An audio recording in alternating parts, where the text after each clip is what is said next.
the circle around you automatically drops into that domino effect. And the reason why I say this is because you overpower all of that uncontrollable.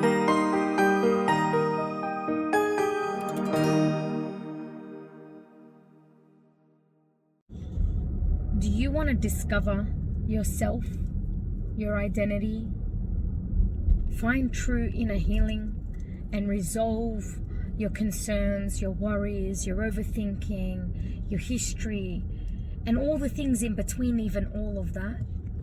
Well, my piece of advice that I'm going to give you is something I've been doing, you could pretty much say, since I was a child. And it's honestly inspired me to be who I am right now. And it was my biggest lessons that I've learned was from this technique, or from this tool, or from this that I call my best friend. And it's reading every book I could put my hands on, whether it was nonfiction or fictional. And I found I was drawn to more the self-healing, the self-development books, the books around natural holistic health. And I remember one of the books that really most touched my soul was The Untethered Soul. And I recall it was in that moment that I began to question everything. And I think I was roughly in year 7 or 8 in high school. And The Untethered Soul by Michael A. Singer, I remember. It was just so inspiring, because for me, the way my perception read the book at the time, at the age and my mind and, you know, my maturity at that time, was it's okay to come out of your shell and come out of your culture and find a different way to be if you're not fitting in somehow. And just by trusting the processes of life and the changes and the evolving. And for me, it was one of the most inspirational books at that time that led me to consistently read more and more and more. And it just inspired like a whirlpool of knowledge. And when my friends or my relatives ask me, you know, when you do have the free time, and what do you do in your self-care, Sarah? And I'm like, well, I sit with my friends, which are my books. And as weirdly and sad it may sound, I do enjoy a conversation. I am an extrovert, and I do have introvert characteristics when I want to use them. And I enjoy social, you know, gatherings and socializing and dancing and singing. I'm very free-spirited like that. And I love to live in the flow and in the moments of life. But I also enjoy thoroughly solitude. I enjoy my own presence. Indulged in books, because in those moments, as weird as it may sound to you, I find myself. I feel that the books don't judge, the books don't criticize, the books don't look down on me. If anything, they look up on me with a beaming light shining through into my face to understand a different perception. That's how I see it. See, this is just my way of understanding books. And when I did have dimmed moments, because everybody's experienced dimming moments in their life, bullcrap if you tell me you haven't. And I even remember growing up through high school years and the challenges and, you know, experiencing people and the indifferences that we had and the perception of me, the nasty words that were used around, you know, you're so short. That was one of the main highlights of my childhood. I was called shorty all the time. You know, you're a nerd. This was a terrible word, but you're a frigid, because I wasn't interacting much and I didn't want to have a boyfriend, and I didn't even cross my mind to do any of that stuff at the time. All I wanted at the time, and I was so hungry and eager for, was to have my own business at the time. And so in order to do that and achieve that, I self-isolated myself from a lot of students due to their perception of life and their way of going. And they didn't really have any goals, and they were all like, either they want a partner, a boyfriend, or get married and just drop out of school. And so I didn't fit in. it just didn't work. Even though I'm an extrovert, I became very introverted, and I found myself pretty much living in the library a lot of the times.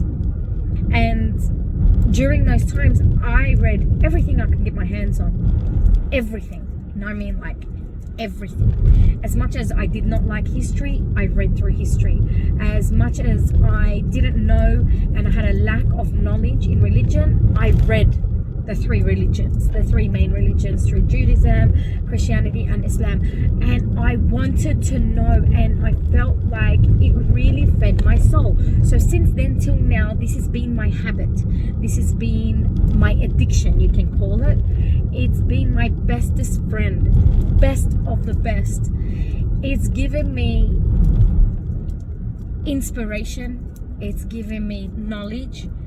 And not to sound arrogant, but ignorance is not bliss. Far from it. It's stupidity. And when you read a book, you cannot be ignorant to what you're reading, or arrogant to how you think of it, because you find that you fall in a whirlpool of pain instead of understanding and compassion. And so when I read a book, I opened up my mind and removed both those two words in my understanding and put myself in the reader's shoe to understand what is going on. How are they perceiving the world? And that's how I grew in knowledge, because I didn't judge them. I wasn't judged, and I didn't judge them. And there were some books that invoked a lot of offense, in the sense where the person's perception came across very strong and very bitter due to their perception of life. I didn't even take it personal. I was more so open to unlearn all the shit that I already knew in my life and relearn a different way of thinking. And what worked for me in reading is I highlighted the things that settled with me at the time.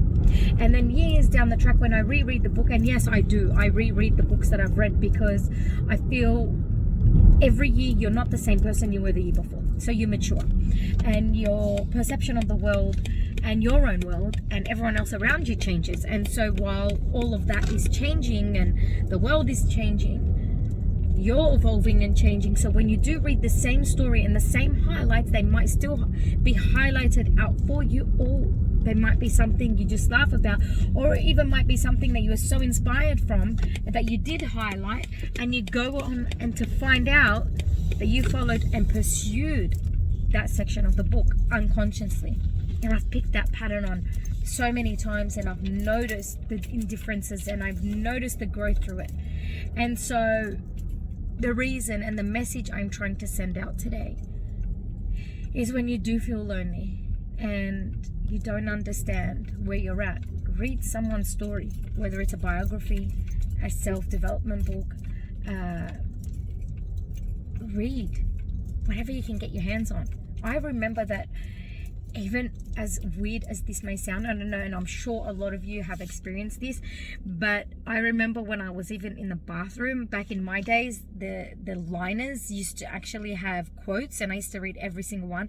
I was in the shower, I'd read all the ingredients, the instructions, even though I know how to shower my hair, but I'd read the instructions over and over every single time.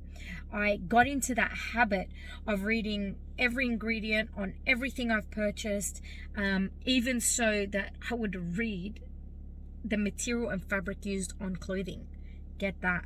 I was so inquisitive to understand everything that was built around me, and where it's come from, and who's delivered it, and why. And I even went ahead and I believe I'm a prominent researcher because I've been doing it for so long. I would actually, when something inspires me, or I want to understand a bit more, or I think it's bullshit, I actually go ahead and start researching that person and understanding where they get their information. And I tap into my own power, and I walk into my own power and intuition to seek truth.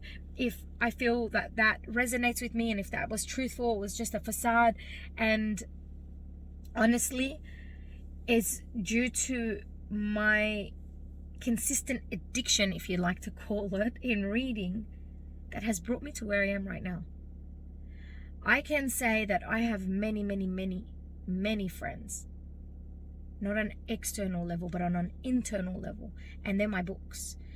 I really do feel drawn to them, and I feel they're inspiring. And honestly, the reason for this video, not only to share what makes me happy and what is a self-care routine for me, because I read every night before I sleep, even if it's 5 minutes. I have to, because if I don't, I feel like there's a void that I haven't fulfilled. And don't forget, it's turned into a habit or addiction, so it's just become a part of who I am, my identity, just everything. Read. I'm going to tell you that. Even if you don't enjoy it, maybe go into audibles, listen to lectures, go into YouTube and listen to stories. And the reason why, because it expands the horizon of your imagination. And when your imagination expands, and my family know this very well, so if they're watching this video, they're probably laughing. And I was the most imaginative person in my family, and I could create stories from nothing. And until this day, they remind me of some very unusual stories that I came up with. And it's because of reading. And if you can expand that horizon of imagination, you become so inspired by your own truth that you develop a natural state of dreaming. And then the dreaming becomes a truth for you, that you actually live inside the dream as though it's happened and happening every day. And that's through like my therapeutic tools with timeline therapy. When somebody's got a goal, and we grab the goal and drop it down in their timeline somewhere in the future, so their unconscious mind's got something to look forward to. I was already doing that without the therapeutic tools, through my imagination. But a lot of people that I've noticed are very limited with their imagination, which means they're very far from their intuition, far from their trust of self. And so in order to invoke that and invite it, I would suggest is open up a book. One of my favorite recommendations that I've read multiple times and I felt really connected is As a Man Thinketh, Napoleon Hill. Also Think and Grow Rich is a great book. And no, Think and Grow Rich is from Napoleon Hill, and As a Man Thinketh is from James Allen, from memory, and that's only like 45 minutes if you listen to it on an Audible, or like it'll take you 30 minutes through a book. It's quite small. And these invoke imagination and expand your horizon of understanding. And when you think of the rich, it gives you so much metaphors and knowledge of other great men, and also Napoleon Hill, how he approached it and how he applied it, and how he became who he became, and how he created counselors in his mind, and he'd sit in the boardroom with them. It's quite inspiring, because that is invoking imagination. Another great book that I thoroughly enjoyed, that inspired growth for me, was the Jose Silva book, which is the Silva Method. And that's where you've heard me speak before: cancel, better and better.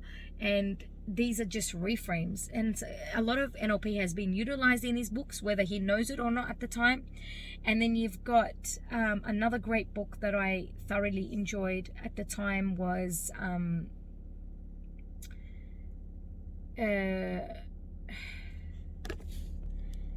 Jim Rohn's books. I know they're repetitive because I've read all of them, so they're almost like transcribed, but they're really inspiring, because his approach and his energy, and I know he's passed on now, but his energy still lives through those books, and it gives you a lot of business strategic ways of doing and applying and growing your business. So it's quite beautiful to read his books as well, and I was so inspired by his books.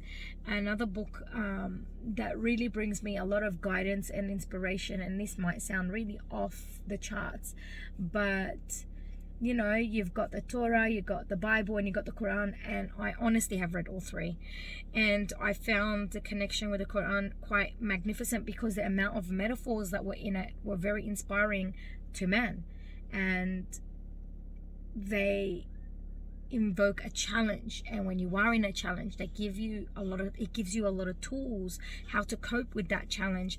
And so that was another great inspiration for me, and I open it quite often to read through it. And even my close Christian friends, when they're feeling down, I give them a part of chapters from it, and they find massive inspiration. So and the reasoning behind why I say Quran is because it's got faith. It's all about faith and belief, which pretty much is the foundation of growing in inspiration and understanding. And in saying that, you look at As a Man Thinketh and Think and Grow Rich through Napoleon Hill and James Allen, they pretty much always speak about the faith and the belief. And so I feel like they intertwine as a whole. And another inspiring book that I utilized since I was like 10, 11 years old was Louise Hay, Heal Your Life. That's been a mind changer and a different perception of dealing with physical body pains. And I still own all her books, and I bought her 11th edition just before she passed last year. And even though it's got the same information, it's not as colorful as the first one that initially came out, the one that I own, but it's still informative to refresh that memory and always, tap in and read it and understand how your spiritual self is connected to your physical self, and how when you are disconnected from self, your body speaks a certain language. And another great book was I'm going to be putting these at the bottom of this tab just so you have this information, but another great book that really inspired me was Conscious Medicine, and that's by Gil Edwards, I think. And that was a fantastic book because she even goes ahead and she's done her own research, and she goes ahead and speaks about like even tapping, Louise Hay's work. She's applied everything in one book, and it's quite fabulous, because if you are stuck somewhere, whether it's grief, whether it's trauma, whether it's abuse, whether it's just you procrastinating, it's got a lot of information. And just to wrap up, another book that I found very inspirational, because obviously I've read so much and I'm not going to tell you every book, but these are the ones that are highlighted in my life. The Man That Sold His Ferrari, and that's Shaman's book. And wow, was that bloody inspiring when he spoke about the rose and how each petal represented something, and how the monks had to get him to sit down to absorb it, and the description in the book and the thoroughness, and how he started off as a very comfortably successful rich solicitor and just gave up everything, and nobody knew his personal life. And when he did come back being a monk himself, and it inspired the guy that was working for him as a solicitor, he also changed his life. And for me, the inspiration was in that book was, you can and you are a walking inspiration when you transform and change your perception to life, and you bring more meaning and humbleness. The circle around you automatically drops into that domino effect. And the reason why I say this is because you overpower all of that uncontrollably without even thinking of it, because you become a walking inspiration. And due to you being a walking inspiration, the people that are already around your circle are only naturally inspired by you. And so the information and the education that you give them from what you've learned creates that domino effect, and then they go out there in the world and deliver and deliver and deliver. And what inspired me is it reminded me a lot of parts of my character and how I was, and how I inspired a lot of souls to, invoke creativity and give them variety and possibilities to grow their businesses or their relationships or to improve and all of that. And I'm like, wow, I've been doing that unconsciously for such a long time. And it's so awesome because I wasn't even aware of it. I thought it was just my character, and it was, but my character was pretty much built around all my friends, which are these books that inspired me, that taught me, that gave me this knowledge and this information. And so next time you're feeling lonely and you're stuck inside your head and you want to get out, I would suggest purchase one of these books. Keep an open mind, an open heart. Be ready to unlearn so you can relearn something so different to what you already know. And if you are somebody that already has been doing this for so long and has read most of the books that I've just mentioned, reread them again. Remember, you are not the person you were yesterday or the year before. So when you read it now and when you read it again and again, you will see something different than what you've seen in the past. And so I think that's quite inspirational. And look, as always, from my heart to yours, it was just a small point that I wanted to share, and I thought it was going to last for 5 minutes, but 20 minutes on, due to it being my passion, it's just something I rant about all the time. But yeah, love you. I pray that you open up your mind, you expand the horizon of intuition, trust, and imagination, so you can create the world that you want and you desire.